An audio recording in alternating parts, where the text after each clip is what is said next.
Buonasera e benvenuti al TG Sicilia, le notizie principali di questa edizione. Chiedeva sempre soldi e picchiava familiari. Al TG Sicilia il racconto dei vicini di casa della famiglia tunisina distrutta dalle fiamme appiccate dal figlio. Processo Open Arms. La procura di Palermo chiede di sentire 3 ex poliziotti. Per l'accusa l'ex ministro dell'Interno avrebbe strumentalizzato informazioni sulle ONG per fini elettorali.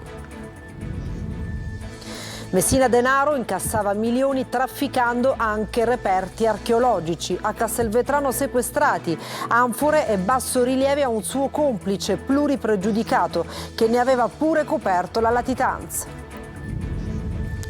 E dramma siccità in Sicilia, dove la mancanza di piogge e le carenze delle infrastrutture idriche stanno facendo strage di coltivazioni e di animali. L'allarme di Coldiretti. Palermo si alzano i toni della polemica per le buche nella strada. Il sindaco La Galla: non è colpa nostra, qui nessuno ripara i fossi nelle strade da 20 anni. Catania, il balcone sul mare della città in preda al degrado. Vi mostriamo le condizioni del lungomare. Segnaletica stradale e tratti della ringhiera sono arrugginiti, spazzatura ovunque. Nella giornata mondiale del donatore di sangue si ricorda l'importanza di un gesto che può salvare una vita. All'Umberto I di Siracusa è inaugurata la panchina del dono, realizzata dalla mamma di una vittima della strada. E poi il calcio artistico per l'attacco a capomaggio per il centrocampo tra gli obiettivi di mercato del Catania, pronto a definire l'intesa con Mimmo Toscano. Sulla panchina del Messina resta Modica, per lui contratto biennale.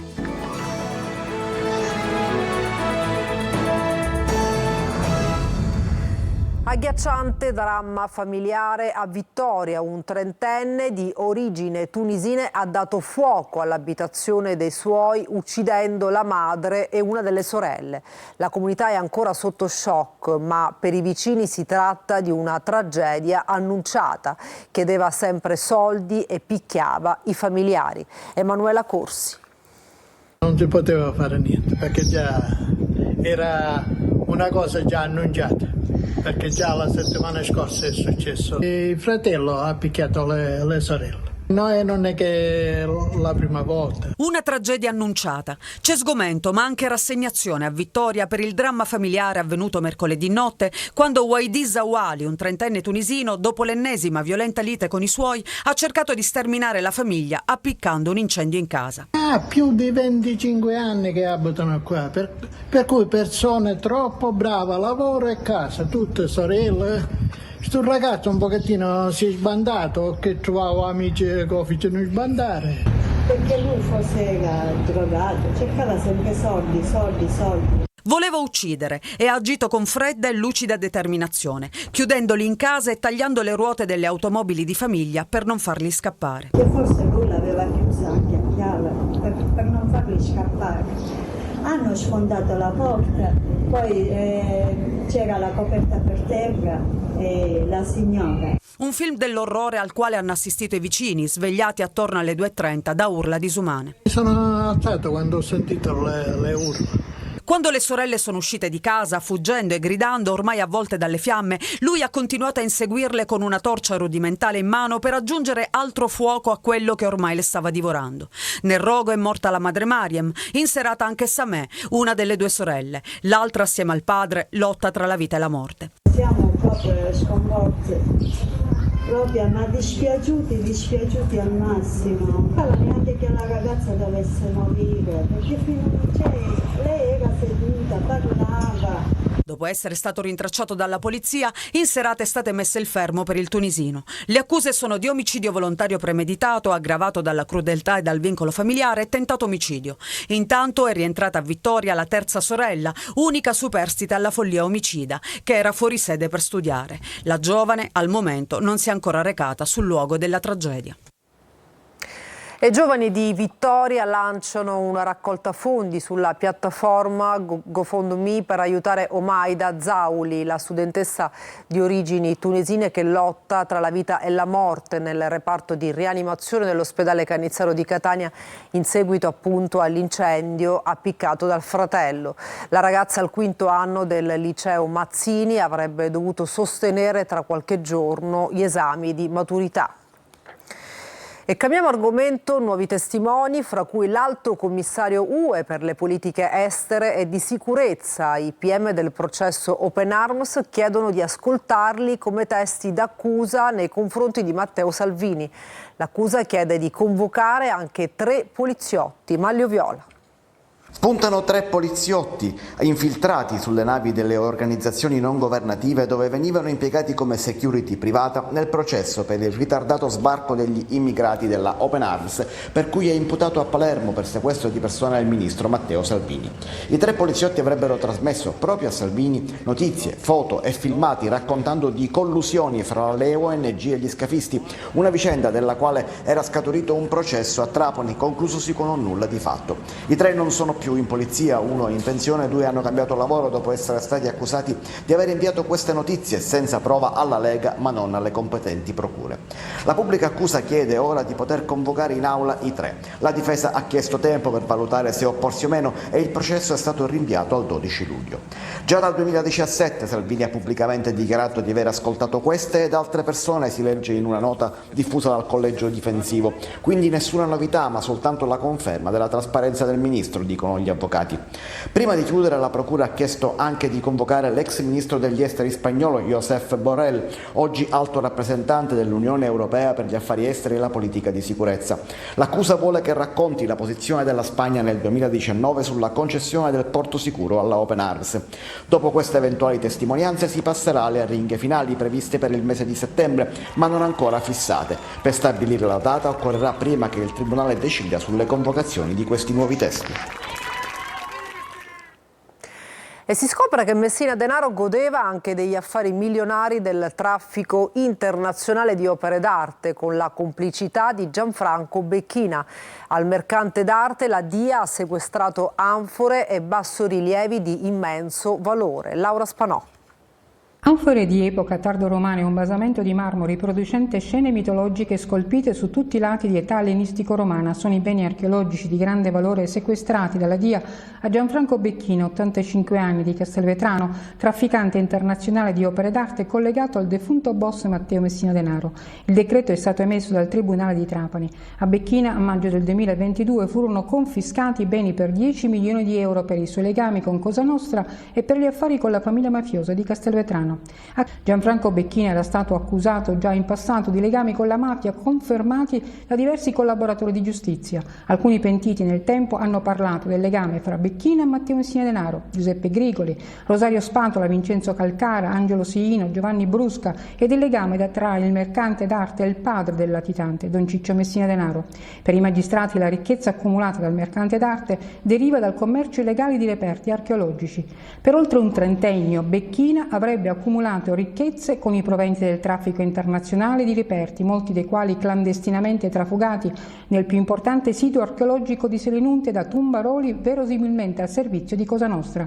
Emblematico è risultato il ruolo del mercante d'arte nella custodia di migliaia di reperti archeologici stipati in 5 magazzini individuati dopo una rogatoria internazionale nella città elvetica di Basilea, dove Becchina aveva aperto una ditta, la Palladium Antiche Kunst, per il commercio delle opere. L'odierno sequestro ricalca i precedenti provvedimenti adottati dopo aver constatato la sproporzione tra le fonti di reddito e gli impieghi del nucleo familiare di Becchina. Le opere d'arte saranno ora affidate per la custodia alla Soprintendenza dei Beni Culturali e Ambientali per renderle fruibili alla collettività. Dalle campagne alle città l'emergenza idrica in Sicilia è sempre più grave, l'allarme di Coldiretti. Lorena Dolci. E dramma siccità in Sicilia, dove la mancanza di pioggia e la rete colabrodo stanno facendo strage di coltivazioni e di animali, mentre gli agricoltori sono costretti a ricorrere alle autobotti. Coldiretti rilancia l'allarme rispetto a temperature di 1,67 gradi superiori alla media degli ultimi 200 anni. In Sicilia, segnala Coldiretti, grano, cereali e foraggi fanno registrare grossi cali, mentre gli allevatori fanno i conti con i ritardi della politica nel dare il via libera ai voucher fieno. Situazione ovviamente che per quanto riguarda i foraggi diventa sempre più critica, con l'indifferenza di una politica che probabilmente non ha ben capito qual è lo stato di emergenza che stiamo vivendo. Prossima settimana ci sarà una nuova seduta in terza commissione e speriamo e auspichiamo che tutti siano presenti per poter dare seguito a degli importanti aiuti che le aziende stanno aspettando. Dei campi alle città. Emergenza conclamata da settimana ad Agrigento, dove si susseguono le proteste per il razionamento. Il comitato Vogliamo l'acqua è tornato in comune per fare sentire la voce dei cittadini esasperati. L'acqua è dignità, l'acqua è vita, ma l'acqua è anche immagine, l'acqua è anche economia turistica. L'acqua serve per appunto la nostra vita, per l'organizzazione dell'ospitalità, dell'accoglienza. A Messina a fine mese sarà inasprita l'ordinanza antisprechi del comune. Gran parte della città non ha acqua corrente per 24 ore al giorno. Quella che arriva serve a riempire i serbatoi. Al commissario per l'emergenza, Salvo Cocina, è stato chiesto di destinare ad uso potabile l'acqua adesso destinata all'irrigazione nel Catanese. Non ci sarà rimpasto alla regione siciliana almeno fino alla fine del mese. Sono tanti i nodi da sciogliere, fra questi la sanità, assessorato del lavoro che potrebbe andare al campione di preferenze Edi Tamaio o Caterina Chinnici. Maglio Viola. Fratelli d'Italia pensa di cambiare 2 assessori su 4, il Movimento per l'Autonomia chiede spazio, la Lega ed anche il governatore Schifani, a dire il vero, aspetta l'udienza del Tribunale del riesame per Luca Sammartino. E intanto cosa fa Forza Italia per preparare un rimpasto senza il quale non si riparte? I nodi in Casa Azzurra sono 2, uno sembra di semplice soluzione ma in realtà non lo è, si tratta di sostituire l'assessore Marco Falcone che va a Bruxelles, lui vorrebbe che ci andasse uno dei suoi al posto all'assessorato regionale all'economia. Il secondo nodo è quello dell'assessorato regionale alla sanità, attualmente occupato da Giovanna Volo, un tecnico ma in quota Forza Italia, anzi in quota personale al governatore Renato Schifani.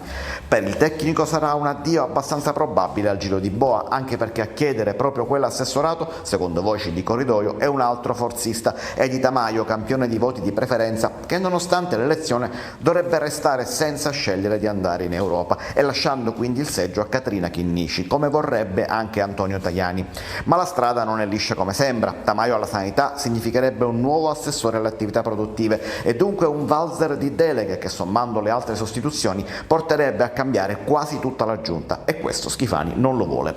L'alternativa è Tamaio a Bruxelles, cosa che vorrebbe evitare invece il forzista, in contatto col territorio è importante, guardando soprattutto alle regionali 2027.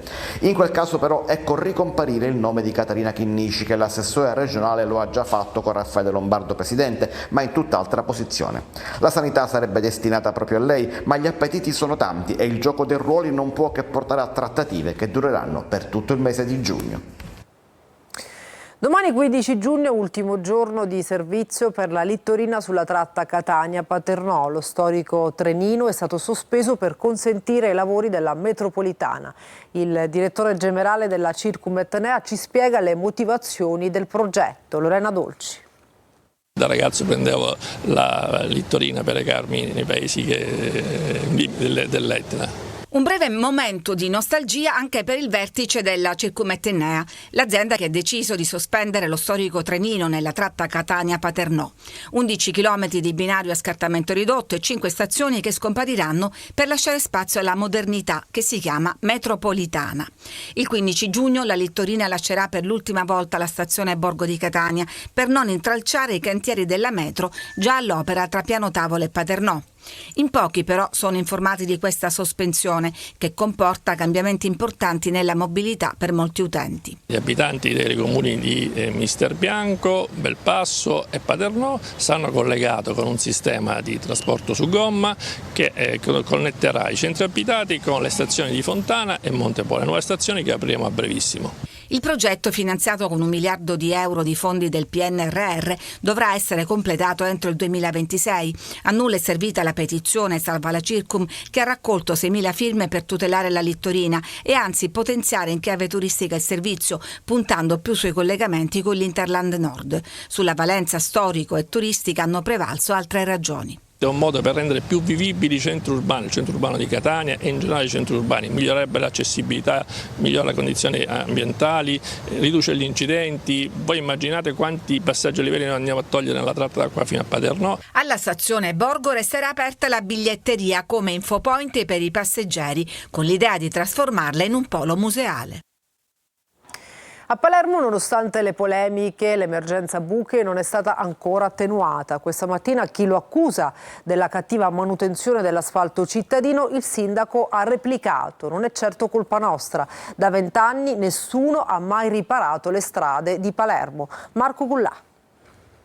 Una delle emergenze prioritarie cittadine è sicuramente quella dell'asfalto. A Palermo molte strade potrebbero tranquillamente essere ribattezzate l'Erdammer. Buche dovunque, c'è chi potrebbe anche avere perso la vita proprio a causa di una buca nell'asfalto, come è successo in Viale Regione Siciliana nel mese di maggio. E a chi accusa l'amministrazione comunale per la cattiva manutenzione delle strade, il sindaco Roberto Lagalla non ci sta e replica così. Abbiamo da tempo pianificato gli interventi, soltanto che bisognerebbe ricordare che la stessa incuria che c'è stata per le strade in questo comune c'è stato per i bilanci e per l'amministrazione. E quindi noi, avendo trovato come ultimo bilancio quello del 2019, abbiamo fatto 1 anno e mezzo per poter riprendere a spendere €1. E mi insegnano tutti, anche coloro che si lamentano, o che fanno finta di lamentarsi, o che fanno finta di non sapere, che in qualunque casa senza €1 non si può comprare nemmeno il pane. Il sindaco di Palermo passa al contrattacco e dice: adesso c'è finalmente un piano per la manutenzione delle strade, dopo 20 anni di totale assenza da parte delle vecchie amministrazioni. Assi stradali interi che vengono riasfaltati e rifatti, interventi di medie dimensioni, chiamiamoli di rattoppi significativi per il miglioramento della qualità della sede stradale, e poi un sistema di monitoraggio e di informazione sul numero delle buche e quindi sugli interventi puntuali da compiere. In questa città paghiamo lo scotto di non avere fatto manutenzione per molti anni, oggi stiamo ripartendo e finalmente si cominciano a dare segnali. Adesso parliamo di Catania, vi mostriamo le condizioni di degrado del lungomare, segnaletica stradale e tratti della ringhiera sono arrugginiti e la scogliera somiglia a una pattumiera. Tonino De Mana. Dal lungomare liberato al lungomare arrugginito. Da un lato la bellezza dei luoghi con il cielo e il mare che si incontrano, dall'altro la sporcizia e il degrado che deturpano anche gli angoli più suggestivi di Catania. È la doppia faccia di una città dalle 1000 contraddizioni che intercetta finanziamenti europei per abbellire le piazze che poi lascia nelle mani di vandali ed incivili. Si distrugge ogni cosa, dalle attrezzature ludiche alle panchine smart, e poco importa se la zona è videosorvegliata, tanto il bene comune viene distrutto comunque. E che dire della ringhiera del lungomare, totalmente arrugginita ed in parte pericolante, come dimostrano queste transenne utilizzate per mettere in sicurezza, si fa per dire, l'affaccio a mare. I ringhieri sono da ristorare quasi tutti. Ci sono dei punti dove sono completamente arrugginiti e c'è un macello. È osceno, deve pensare che comunque a parte la cacca dei cani e non ci sono nemmeno, se lei si fa un giro, non ci sono nemmeno i cosi dove buttare la cacca dei cani. La nostra scogliera è degradata e anche i marciapiedi, devo dire, un tantino di cura in più l'avrebbero meritata ancora prima di rifare di nuovo la pista ciclabile. Io dico sempre come quello di Reggio Calabria, che non ha niente rispetto a Catania, ma è una cosa da favola. Io la prego, mandi qualcuno dei suoi a vederlo e vediamo noi che cosa abbiamo da invidiare a Reggio Calabria.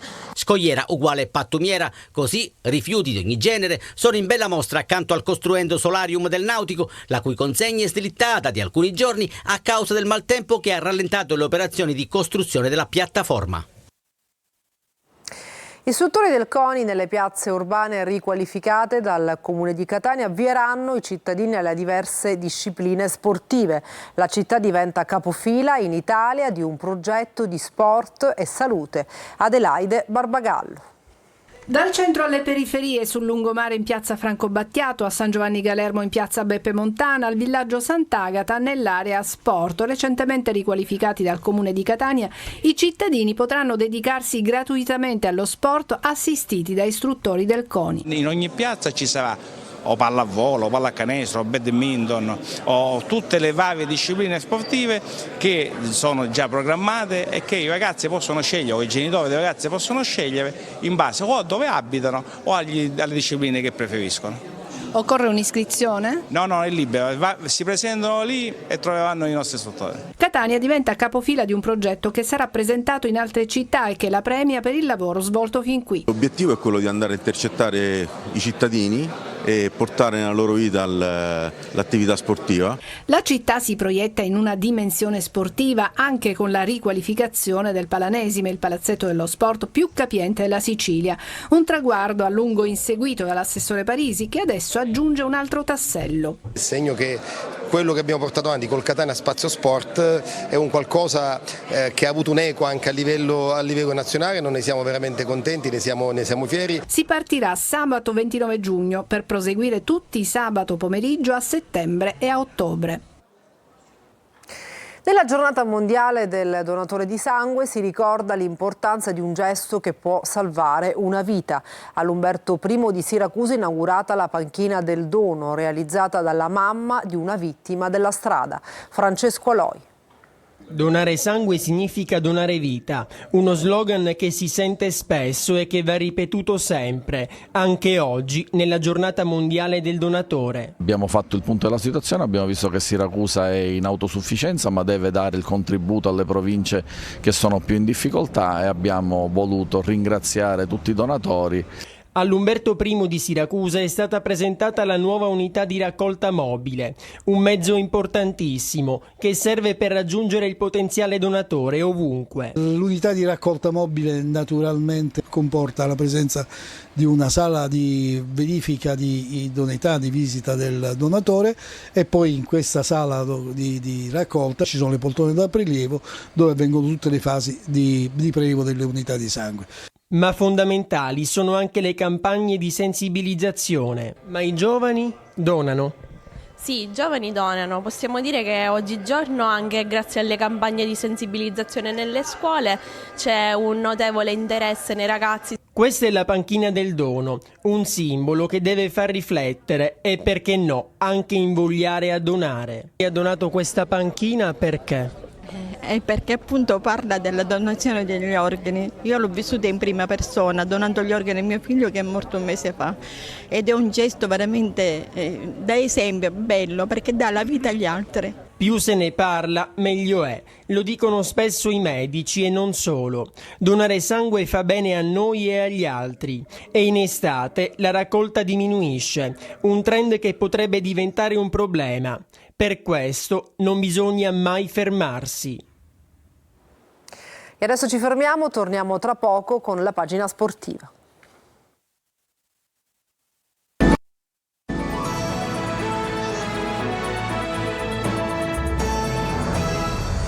E bentornati al TG Sicilia, siamo al calcio. Nella sede del Catania si sta attendendo che Domenico Toscano risolva il contratto che lo lega al Cesena. Ci dice tutto Francesco Triolo.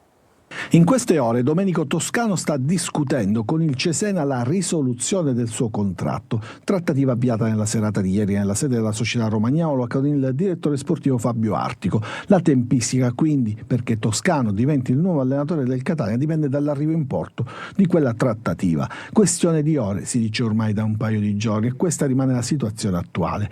Il Catania lo avrebbe voluto ufficializzare già ieri e sta attendendo. Non è escluso che il weekend possa essere essere quello decisivo dopo un mese di corteggiamento è l'accordo già raggiunto tra il tecnico calabrese e la società etnea per un contratto biennale con opzione per il terzo anno.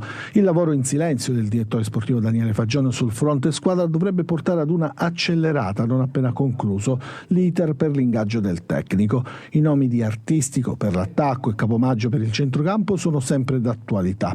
Contemporaneamente Fagiano dovrà pensare anche alle cessioni. Ci sono giocatori in rosa che non sono considerati funzionali al modo di giocare di Toscana e quindi dovranno andare via. O meglio, il Catania proverà a trovargli una sistemazione. La Lucchese ha chiesto notizie su Chiarella e Di Carmine, soprattutto per quest'ultimo sotto l'aspetto economico.